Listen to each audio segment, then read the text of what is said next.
بسم اللہ الرحمن الرحیم۔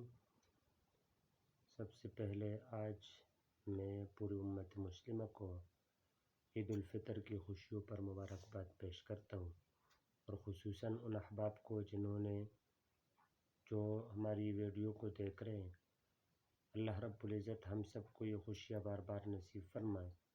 آج ہماری بات ہوگی عید الفطر کے دن مسنون اعمال کے حوالے سے۔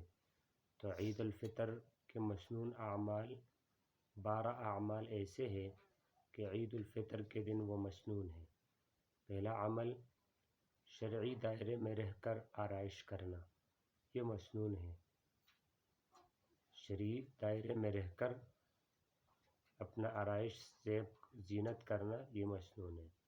دوسرا غسل کرنا، یعنی عید الفطر کے دن غسل کرنا عیدگاہ میں جانے سے پہلے، یہ بھی مسنون ہے۔ تیسرا مسواک کرنا، عید الفطر کے دن مسواک کرنا، یہ مسنون ہے۔ چوتھا عمدہ کپڑے پہننا، اگر نئے میسر ہو تو نئے کپڑے پہننے، اگر نئے میسر نہ ہو تو کپڑوں میں سب سے عمدہ جو اچھے کپڑے ہو وہ پہننا، یہ مسنون ہے۔ پانچویں نمبر پہ خوشبو لگانا، یعنی عید الفطر کے دن خوشبو لگانا، یہ بھی مسنون ہے۔ چھٹے نمبر پہ صبح سویرے اٹھنا، یعنی عید کے دن صبح سویرے اٹھنا، یہ مسنون ہے۔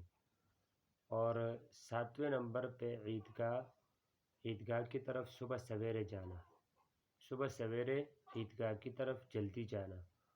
اور آٹھویں نمبر پہ جانے سے پہلے کوئی میٹھی چیز، کوئی چھہارا وغیرہ کھانا، یہ مسنون ہے۔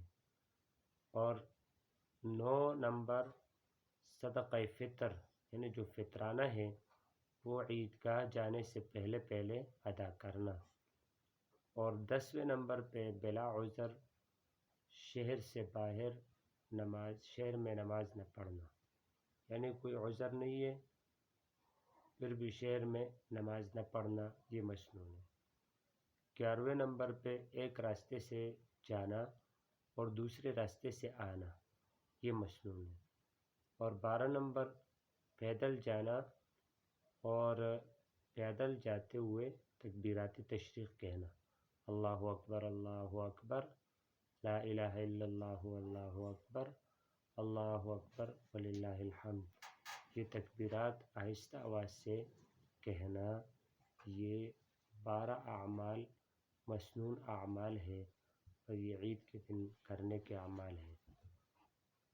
اسی طرح